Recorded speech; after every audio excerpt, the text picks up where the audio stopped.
Warm welcome to the programme, everybody. You're watching The Pulse live from Bloomberg's European headquarters in London. I'm Anna Edwards. Let's get back to our top story then. We begin with a Bloomberg exclusive. Some of the biggest names in banking are in Salzburg today. They're at the Global Summit to rethink conventional business and banking models. Jonathan Ferro is at the Forum of Finance. Jonathan, no small topic then on the agenda today.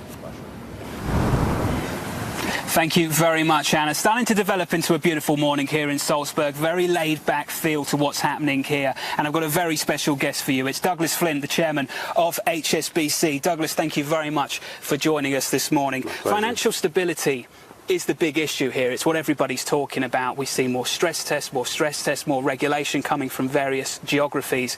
From your perspective, though, is there a risk here that banks are starting to get overwhelmed? And what are the unintended consequences of this?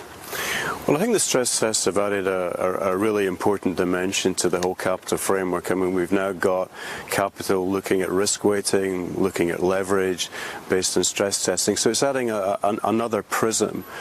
Yes, there must be an issue as we go forward that the sheer complexity and the burden of all the different ways of looking at risk, looking at capital requirements, adds operational and execution challenges to the organisation. But frankly, having come through a crisis that costs so much for society, it's important that we learn those lessons and take advantage of the new insights that we're getting from all the prisms that we have now to look at our business.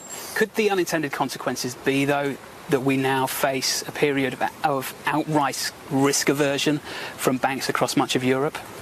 I hope not, but there is that risk, and I've made comments on that in the past, that if we put a great deal of execution challenge in our people, if we have an environment where they're fearful of making a mistake in case it's called out in a way that's damaging to either the institution or their own career, that they will revert to the simplest products, the simplest services, and be disinclined to deal with the more challenging, the more difficult customer. And we're in the risk business.